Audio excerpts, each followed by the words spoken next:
Ractopamine in meat. Ractopamine is a drug fed to approximately 60–80% of pigs, 30% of cattle, and an unknown percentage of turkeys in the United States during the final weeks before slaughter. The drug increases muscle mass and reduces fat, allowing producers to create leaner meat using less feed. It's manufactured primarily by pharmaceutical companies in the United States and generates hundreds of millions in annual revenue. The drug works by mimicking stress hormones, redirecting nutrients toward muscle growth rather than fat. Animals fed ractopamine gain muscle rapidly in their final weeks, increasing meat yield per animal by 10–15%. For the meat industry, this represents billions in increased profits. But ractopamine has been banned in 160 countries worldwide, including the entire European Union, China, Russia, and Taiwan. These nations reviewed scientific studies showing the drug causes increased heart rates, tremors, nervousness, and behavioral changes in animals. Studies in rats showed cardiovascular problems and hyperactivity. Human consumption of meat containing ractopamine residues raised concerns about cardiovascular effects, particularly in vulnerable populations. The European Food Safety Authority examined 16 studies on ractopamine and concluded the data was insufficient to establish safety. They noted that 20% of pigs given the drug became lame and unable to walk, suggesting severe physiological stress. Based on this evidence, the EU banned its use in 1996. China banned ractopamine after detecting residues in imported meat and linking it to food poisoning cases, where people who ate contaminated pork experienced rapid heartbeat, tremors, and nervousness, symptoms matching the drug's known effects. Russia banned imports of American pork, specifically because of ractopamine use. The United States Food and Drug Administration approved ractopamine in 1999 and maintains its safe based primarily on studies conducted by Elanco, the company that manufactures the drug under the brand name Peilin. The FDA set maximum residue limits but doesn't require testing of meat to ensure compliance. The drug is allowed without labeling, so consumers have no way to know if meat contains ractopamine residues. The international bans created major trade disputes. American pork producers lost access to the Chinese market, worth billions annually, because China refuses to import ractopamine-treated meat. The U.S. challenged these bans through the World Trade Organization, arguing they were trade barriers rather than legitimate safety concerns. But the pattern is clear. The country producing and profiting from ractopamine insists it's safe, while 160 countries that don't profit from it have banned it based on the same scientific evidence. American meat producers can't export to major markets like China, Russia, and the EU specifically, because those countries consider ractopamine unsafe for human consumption. Studies show ractopamine residues remain in meat after slaughter. A 2017 study analyzing pork samples found ractopamine residues in over 20% of U.S. pork tested. Consumers eating this meat are exposed to a drug that most of the world has determined presents unacceptable health risks. The FDA's position is that low-level residues are safe, but they base this on studies funded by the manufacturer and limited human safety data. The drug was never tested in long-term human trials because it's not approved as a human medication, only as an animal feed additive. The assumption of safety comes from extrapolating animal studies and theoretical calculations, not from actually testing its effects on humans consuming it over years.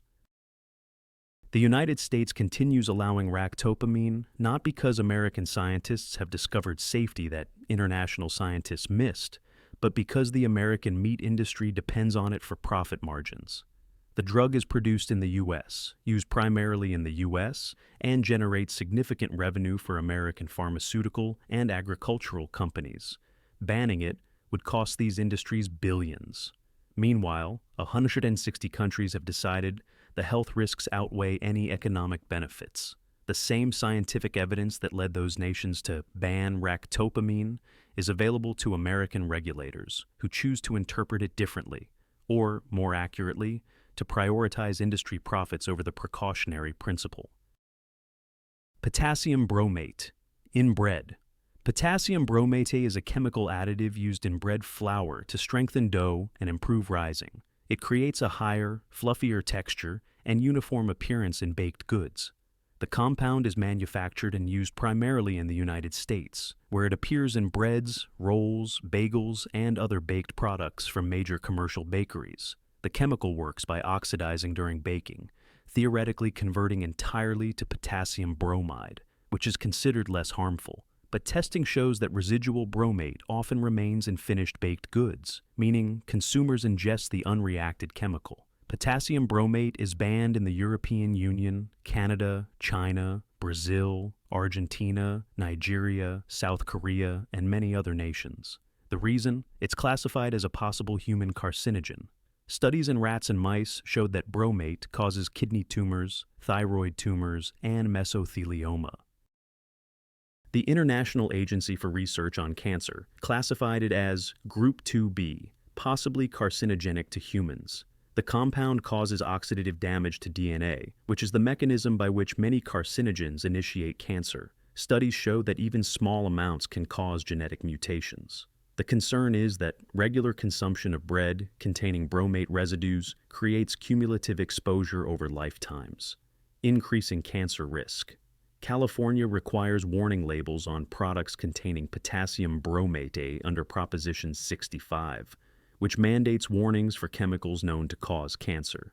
This label requirement has led many bakeries selling in California to reformulate without bromate, proving that alternatives exist and work commercially. Yet the FDA continues allowing potassium bromate in the rest of the United States. The FDA's position is that if the chemical fully oxidizes during baking, it's safe.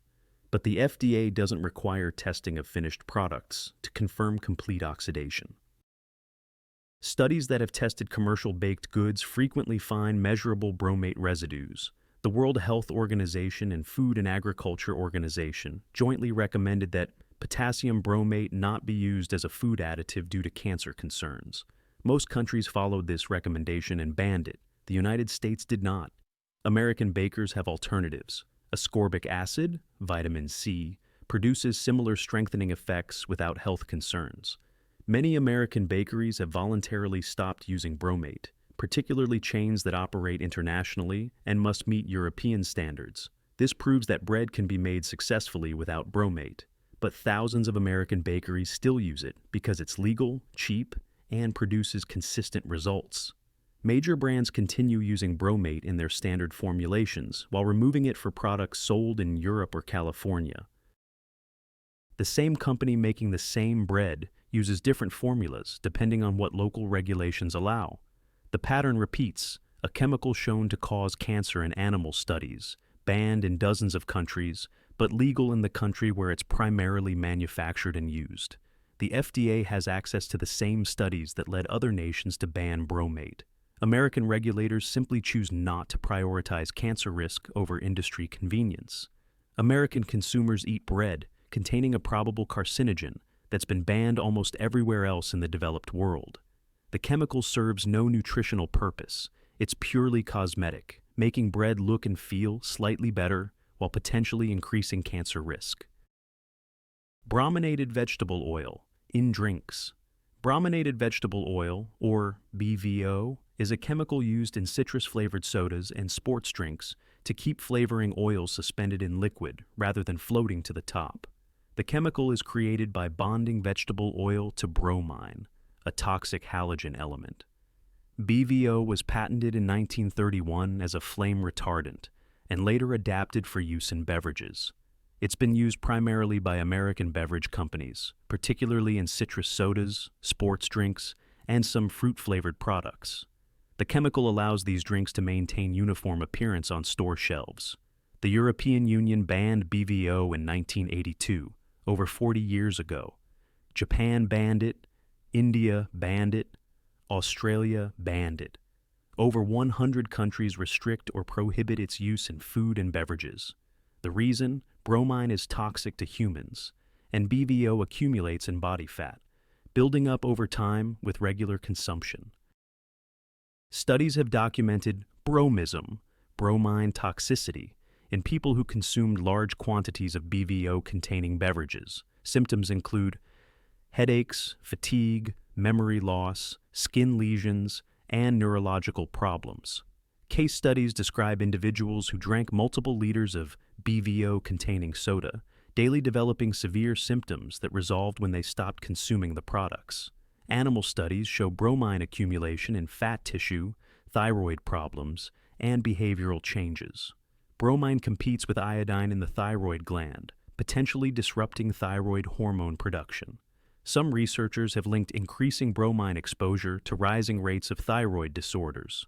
Most concerning, BVO crosses the blood-brain barrier and accumulates in brain tissue. Studies in rats showed behavioral changes, altered neurotransmitter levels, and damage to brain cells. The implications for human cognitive function, particularly in children consuming these beverages regularly, raised alarms internationally.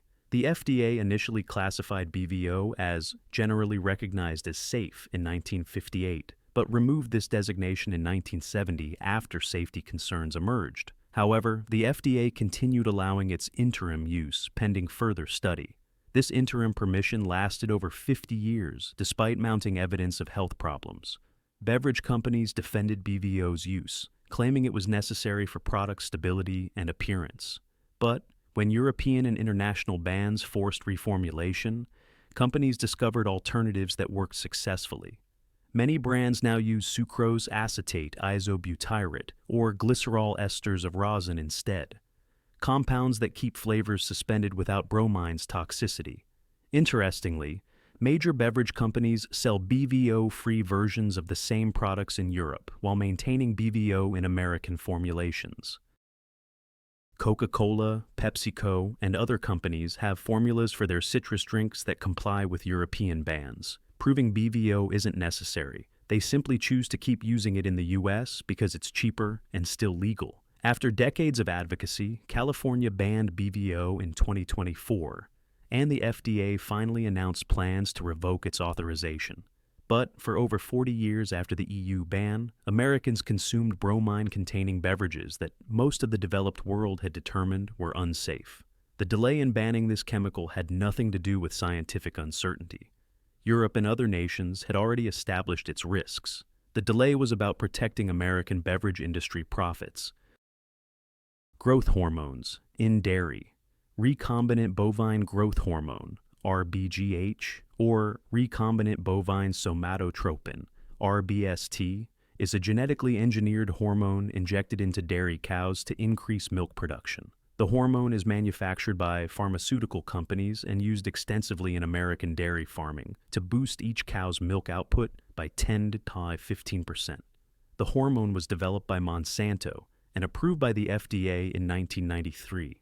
It's sold under brand names including Posilac and used in approximately 15 to 20% of American dairy cows, though the exact percentage is unknown because the FDA doesn't require disclosure. RBGH is banned in the European Union, Canada, Australia, New Zealand, Japan, and Israel, essentially every developed nation except the United States. These countries reviewed studies showing that RBGH increases levels of insulin-like growth, factor 1, IGF-1, in cow's milk. Elevated IGF-1 in humans is associated with increased risk of breast, prostate, and colon cancers. The European Union's Scientific Committee concluded that RBGH posed potential health risks sufficient to justify a ban. Canada's health agency found gaps in Monsanto's safety data and denied approval. The Australian regulatory agency determined the risks outweighed any benefits. None of these nations needed the increased milk production. They already had dairy surpluses. Beyond the IGF-1 concerns, RBGH causes health problems in cows. Treated cows suffer increased rates of mastitis, udder infections, requiring more antibiotic treatments. They experience more reproductive problems, lameness, and reduced lifespan. The increased antibiotic use contributes to antibiotic resistance, a recognized public health threat. When cows have mastitis, pus and bacteria enter the milk. While pasteurization kills bacteria, dead bacteria, somatic cells, mostly white blood cells fighting infection, and residual antibiotics remain in the milk. The FDA allows up to 750,000 somatic cells per milliliter in milk, essentially allowing measurable pus content in dairy products from infected cows. Studies have shown that milk from RBGH-treated cows contains higher levels of pus, antibiotics, and IGF-1 compared to milk from untreated cows. Yet the FDA maintains that milk from treated cows is indistinguishable from regular milk and requires no labeling. In fact, the FDA went further. They discouraged dairies from labeling their milk as RBGH-free or RBST-free, claiming such labels implied that unlabeled milk was inferior. Several states, under pressure from pharmaceutical companies and conventional dairy farmers, banned or restricted hormone-free labels, requiring disclaimers stating that no significant difference exists between milk from treated and untreated cows. This labeling restriction is unusual. Normally, the FDA supports informing consumers. But in this case, telling consumers that milk came from cows not injected with synthetic hormones was deemed misleading despite being factually accurate. The pattern is clear: a synthetic hormone manufactured by American pharmaceutical companies, used primarily in American dairy farming, banned in 30-plus countries based on health concerns, but protected in the U.S. through both continued legal use and restrictions on labeling that would let consumers avoid it. Many American dairy companies have voluntarily gone RBGH-free in response to consumer demand and pressure from retailers. Major brands now advertise as hormone-free, and many stores refuse to carry milk from treated cows. This market-driven change proves dairy farming is economically viable without synthetic hormones. But RBGH remains legal and in use. American consumers who don't specifically seek out labeled alternatives consume dairy products from hormone-treated cows with elevated IGF-1 levels that most developed nations consider an unacceptable health risk. The FDA protects the pharmaceutical companies' market for this hormone rather than applying the precautionary principle that led other nations to ban it. Azodicarbonamide in bread products. Azodicarbonamide, ADA, is a chemical compound used as a flour bleaching agent and dough conditioner in bread, bagels, pizza dough, and other baked goods. It's produced and used primarily in the United States, where it appears in thousands of commercial bread products. The chemical whitens flour and improves dough elasticity, allowing commercial bakeries to produce uniform products with extended shelf life. It's cheap, effective, and widely used by American bread manufacturers. Azodicarbonamide is banned in the European Union and Australia. Singapore criminalizes its use in food, with fines up to $450,000 and 15 years in prison. The United Kingdom banned it in 1999. These nations acted based on evidence that ADA breaks down during baking into chemicals, including semicarbazide and urethane, both of which have shown carcinogenic properties in animal studies. The World Health Organization's reports note that exposure to azodicarbonamide can cause asthma and respiratory problems, particularly in workers who handle the powder in bakeries. Studies of bakery workers exposed to ADA show increased rates of respiratory illness and allergic reactions. The chemical is recognized as a respiratory sensitizer, meaning it can cause the immune system to develop allergic responses to it. When ADA is baked, it breaks down into several compounds. Semicarbazide, one breakdown product, caused cancer in mice. Urethane, another breakdown product, is classified as a probable human carcinogen. The amounts produced are small, but the concern is cumulative exposure from eating bread and baked goods containing ADA daily over lifetimes.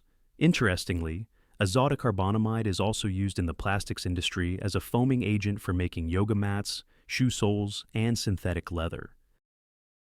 It's the same chemical in both applications. Food-grade ADA and industrial ADA are chemically identical. This connection led to the nickname yoga mat chemical when consumer advocates drew attention to its dual use. The FDA approved ADA as a food additive in 1962 and allows up to 45 parts per million in flour. The approval was based on limited safety studies from that era. Modern testing methods have since identified breakdown products and health concerns that weren't evaluated in the 1960s. Subway, the sandwich chain, removed ADA from their bread in 2014 after consumer pressure and negative publicity about the yoga mat chemical in their sandwiches. Other chains and brands have since reformulated to eliminate ADA, proving that acceptable alternatives exist for commercial bread production. But ADA remains legal and widely used in the United States. Major bread brands, frozen pizza crusts, and countless baked goods contain it. American consumers eat bread containing a chemical banned in Australia and Europe, a chemical that's primarily used to make foam rubber products, a chemical that breaks down into probable carcinogens during baking. The FDA has the same scientific evidence available to European and Australian regulators. The difference is that U.S. regulators prioritize industry convenience and costs over health concerns. Reformulating without ADA requires slight adjustments to bakery processes, which cost money. Continuing to allow a chemical that most developed nations have banned costs nothing for the FDA, but allows bread manufacturers to maintain current practices. American consumers bear the health risk from cumulative exposure to semicarbazide and urethane, cancer risks that other countries decided weren't worth taking for the convenience of bleaching flour and conditioning dough. Chlorine-washed poultry. In the United States, approximately 95% of chicken carcasses are washed with chlorine or other antimicrobial solutions after slaughter to reduce bacterial contamination. The process involves dunking chicken in chlorinated water or spraying it with chlorine solutions to kill Salmonella, E. coli, and other pathogens. This practice is banned throughout the European Union. The EU prohibits imports of American chlorine-washed chicken, considering the practice a pathogen reduction treatment that compensates for poor hygiene standards during production rather than addressing underlying sanitation problems. The EU's position is that poultry shouldn't require chemical washing if proper hygiene is maintained throughout slaughter and processing. European regulations focus on preventing contamination through facility cleanliness, temperature control, and processing speed limits rather than chemically treating contaminated meat after the fact. Studies show that while chlorine washing reduces bacterial counts, it doesn't eliminate them. Chlorine-resistant strains of bacteria can survive the treatment.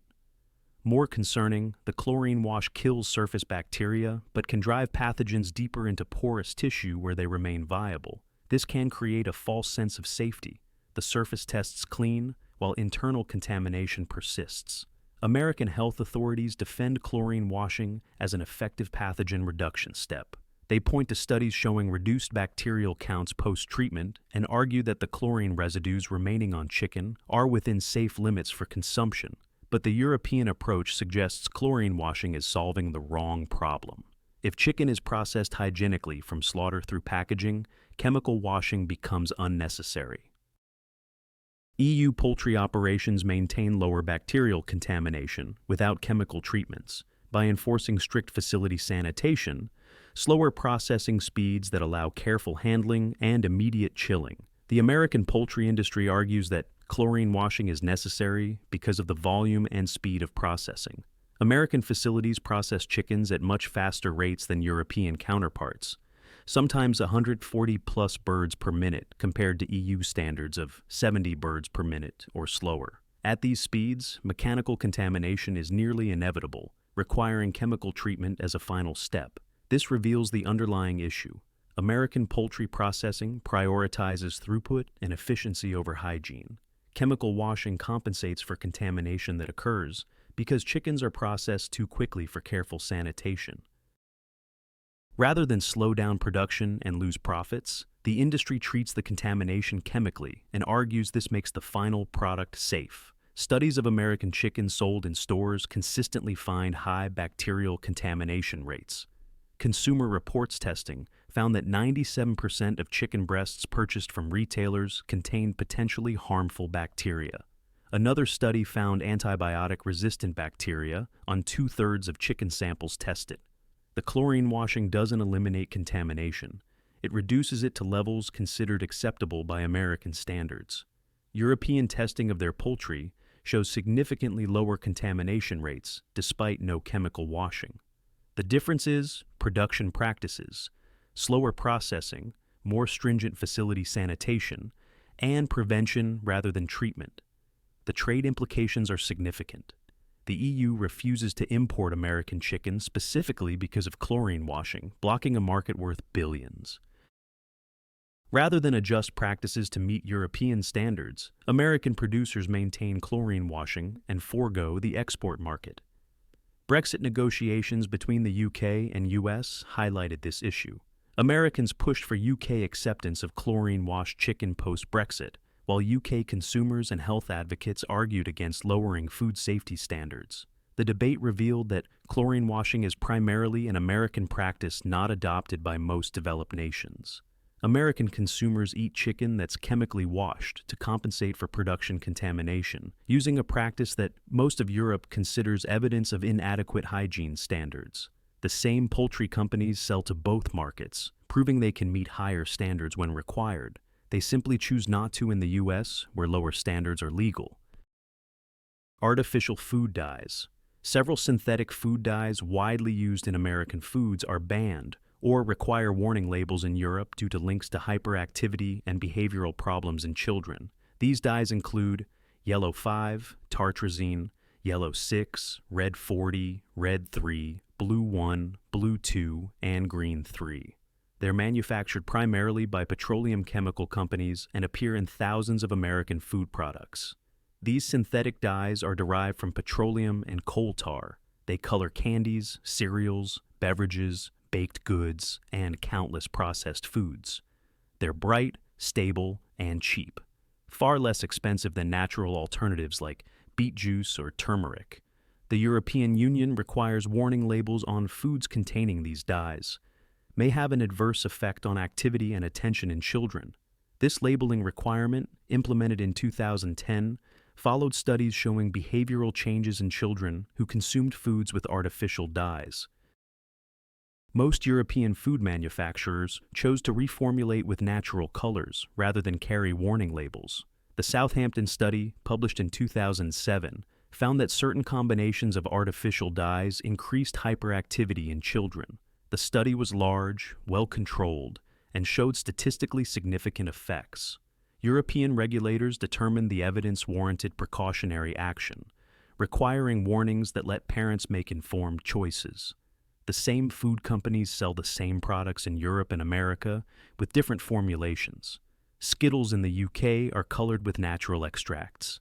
Skittles in the US contain yellow 5, yellow 6, red 40, and other synthetic dyes. M&M's, Kraft Mac, and cheese, and numerous other products have Europe-compliant versions using natural colors and US versions using petroleum-derived dyes. This proves that natural alternatives exist and work commercially. Companies reformulate for Europe but maintain synthetic dyes in American products because they're cheaper and US regulations don't require warnings or natural alternatives. The FDA's position is that the studies showing behavioral effects aren't conclusive enough to warrant action. They approved these dyes decades ago based on safety standards from that era and maintain that typical consumption levels don't pose health risks. But Europe reviewed the same evidence and reached different conclusions. The precautionary principle applied by European regulators says that when evidence suggests possible harm, particularly to children, protective action should be taken even if absolute proof is lacking. American regulators require overwhelming proof of harm before restricting chemicals already in use. Red 3 specifically is banned in cosmetics by the FDA due to cancer concerns, but remains approved in food. This inconsistency is notable. The FDA determined Red 3 shouldn't touch human skin, but allows ingestion. The chemical caused thyroid tumors in rats, leading to the cosmetics ban, but food use continues. Several studies have linked artificial food dyes to allergic reactions, migraine headaches, and behavioral issues beyond hyperactivity. Some researchers believe the dyes affect neurotransmitter function, though mechanisms aren't fully understood. The concern is that children consuming these dyes in multiple products daily, cereals, snacks, beverages, desserts, accumulate exposure that may affect developing brains. Consumer advocacy groups have petitioned the FDA to ban or require warnings on artificial dyes, presenting evidence from European studies and decisions. The FDA has held hearings but taken no action. Meanwhile, companies continue using synthetic dyes in American products while selling naturally colored versions to European consumers. American children consume petroleum-derived dyes in concentrations and combinations that Europe considers risky enough to warrant warnings. The FDA protects the profits of chemical manufacturers and food companies that don't want to pay for more expensive natural alternatives, rather than applying the same precautionary principle that led Europe to require warnings. BHA and BHT preservatives. Butylated hydroxyionazole, BHA, and butylated hydroxytoluene, BHT, are synthetic antioxidants used as preservatives in processed foods. They prevent oils and fats from going rancid, extending shelf life of products like cereals, chips, butter, meat products, and baked goods. They're manufactured by chemical companies and used extensively in American food production. BHA and BHT are banned in Japan and severely restricted in the European Union. Several European countries, including the UK, have banned or limited their use. Australia restricts them. These actions followed studies showing that BHA and BHT caused cancer in laboratory animals. The National Toxicology Program, part of the U.S. Department of Health and Human Services, determined that BHA is reasonably anticipated to be a human carcinogen, based on animal studies showing 4 stomach tumors in rats and hamsters. The International Agency for Research on Cancer classified BHA as a possible human carcinogen. BHT showed mixed results in cancer studies. Some showed increased tumor rates, while others showed BHT actually inhibiting certain tumors. This inconsistency raised concerns rather than confirming safety. Some research suggested BHT could promote tumor growth initiated by other carcinogens, acting as a cancer co-promoter. Studies have also linked BHA and BHT to liver and kidney damage, thyroid problems, and behavioral effects. Some research indicates they may function as endocrine disruptors, interfering with hormone systems. Animal studies showed reproductive and developmental effects at high doses. The European Union permits very limited use of BHA and BHT, setting maximum levels far below those allowed in the United States. Japan banned BHA outright in the 1950s after their own studies showed cancer risks. Japanese food manufacturers successfully adapted to preservatives alternatives, proving that processed foods can be made without these chemicals. The FDA approved BHA and BHT decades ago and maintains they're safe at levels found in foods. The agency's position is that low-level consumption doesn't pose significant cancer risk based on risk assessment calculations. They acknowledge the animal studies but argue that human exposure levels don't reach thresholds that would cause cancer. But alternatives exist. Vitamin E, tocopherols, vitamin C, ascorbic acid, and rosemary extract all function as antioxidant preservatives without the cancer concerns. Many American food manufacturers have voluntarily removed BHA and BHT from their products, using natural alternatives instead. This market-driven reformulation proves these chemicals aren't necessary, yet thousands of American food products still contain BHA, BHT, or both. They're in cereals, snack foods, preserved meats, and countless packaged goods. American consumers eat preservatives that Japan banned over 70 years ago, based on the same cancer evidence available to American regulators. The pattern repeats. Chemicals showing cancer risk in studies, banned or severely restricted internationally, but protected in the U.S. where they're manufactured and used. The FDA has access to international safety assessments and could restrict these preservatives as other nations have done.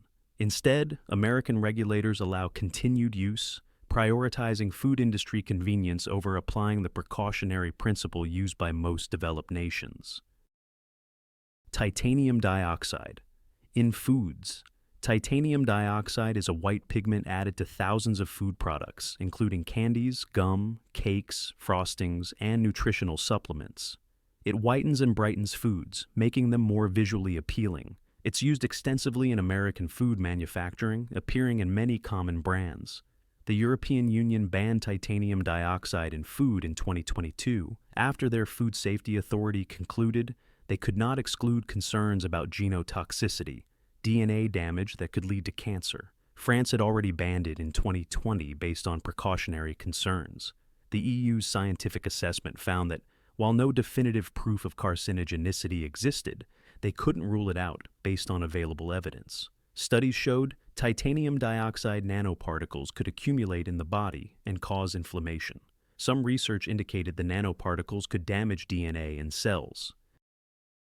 Animal studies found titanium dioxide accumulating in liver, spleen, kidneys, and other organs after oral consumption. The nanoparticles cross cell membranes and could potentially reach sensitive organs, including reproductive organs and the brain. Concerns about nanoparticle effects on health led Europe to apply the precautionary principle and ban food-grade titanium dioxide. The substance is generally recognized as safe by the FDA and remains widely used in American foods. The FDA's position is that titanium dioxide has been used for decades without documented health problems in humans. Therefore, restrictions aren't warranted. But the FDA's safety assessment was based on older studies that didn't account for nanoparticle effects.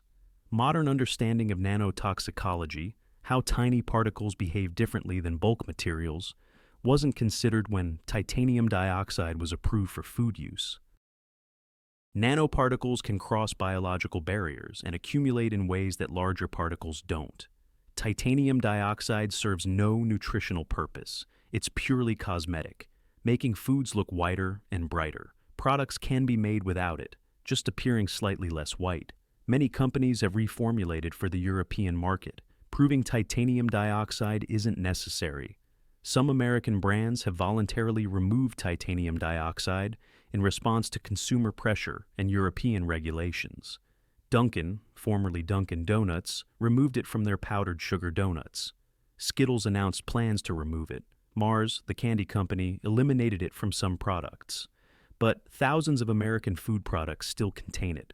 White-colored candies, bright frostings, ranch dressing, coffee creamer, and nutritional supplements commonly include titanium dioxide. American consumers eat a pigment that Europe banned due to genotoxicity concerns. The FDA could restrict titanium dioxide as Europe has done, based on the same precautionary principle that says, when we can't exclude cancer risk, we shouldn't allow it in food.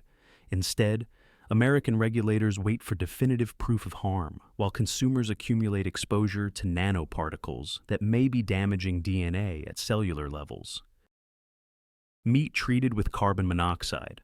Carbon monoxide is used in modified atmosphere packaging for meat in the United States to keep meat looking fresh and red for weeks. The gas binds to myoglobin in meat, creating a stable red color that doesn't fade even as the meat ages. This allows meat to maintain appetizing appearance far longer than it would naturally. The process is legal and common in American meat packaging.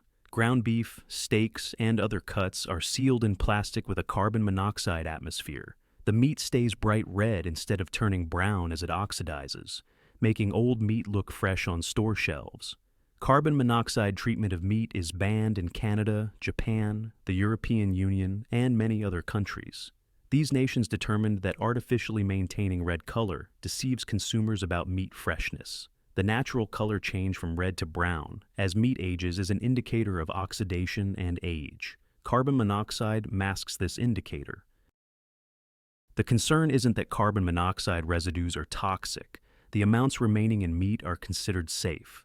The issue is consumer deception. Meat that would normally appear brown and unappetizing after 2 weeks can look bright red for a month or longer when treated with carbon monoxide. Consumers can't assess freshness by appearance. Studies have shown that carbon monoxide-treated meat can harbor bacterial growth despite looking fresh. The visual indicator of spoilage is masked while bacterial contamination progresses. This could lead consumers to eat meat that appears fresh but has developed dangerous bacterial levels. The practice also enables longer shelf life, which benefits retailers and distributors by reducing waste and extending the selling period. But this benefit comes at the cost of consumer ability to judge quality and freshness visually. Canada banned the practice after concluding it was deceptive. The Canadian Food Inspection Agency determined that carbon monoxide treatment interferes with consumers' ability to make informed purchasing decisions based on product appearance. The European Union similarly prohibits it, classifying carbon monoxide treatment as an adulterant that misleads consumers. EU regulations require that meat appearance reflect its actual condition, not be artificially maintained through chemical treatment.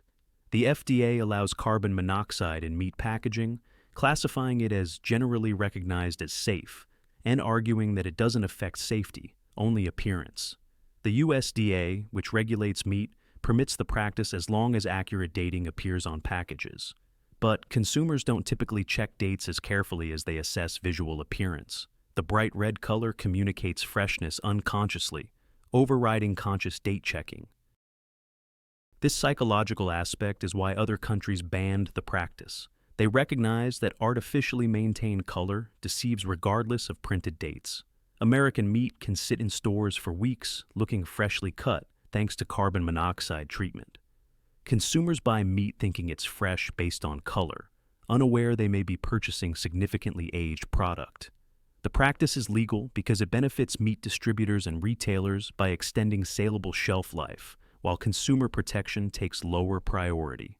10 food additives, 10 chemicals used in American food production, 10 substances banned or severely restricted across Europe, Canada, Australia, Japan, and dozens of other developed nations based on scientific evidence of health risks, and 10 chemicals that remain legal in the United States.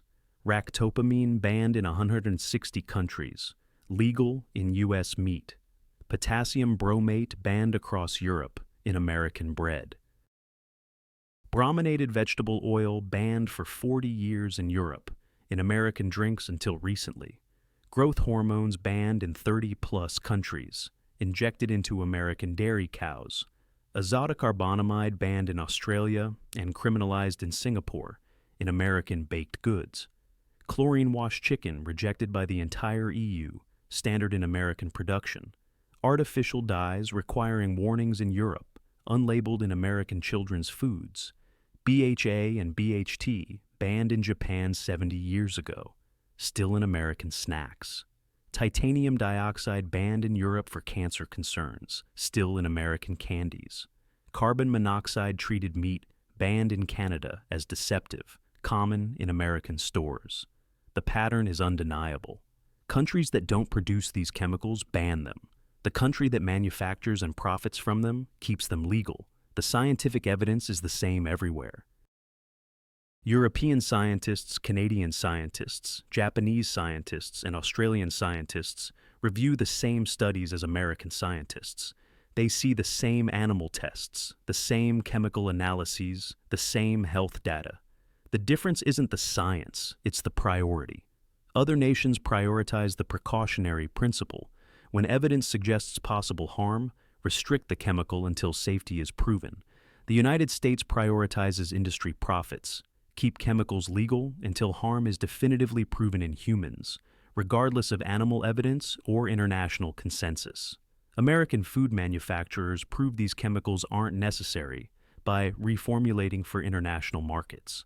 The same companies making the same products use different ingredients in Europe versus America. They can make bread without potassium bromate. They can color food without petroleum dyes. They can preserve products without BHA and BHT. They can package meat without carbon monoxide. They choose not to in America because American regulations allow cheaper, more profitable chemicals that most of the world has banned. The FDA could restrict these additives as other nations have done. The scientific evidence justifying international bans is publicly available, but American regulators choose to interpret evidence differently, or, more accurately, to prioritize different values. When a chemical increases industry profits but poses potential health risks, other countries ban it. America allows it. The result: Americans consume chemicals in their daily food that citizens of most developed nations are protected from, not because American food is safer, because American food regulations protect producers instead of consumers. You are what you eat, and what Americans eat includes banned substances that most of the world considers too risky to allow in food. The explosiveness isn't in conspiracy or hidden plots. It's in the documented fact that your food contains chemicals that peer nations banned based on the same evidence your regulators chose to ignore.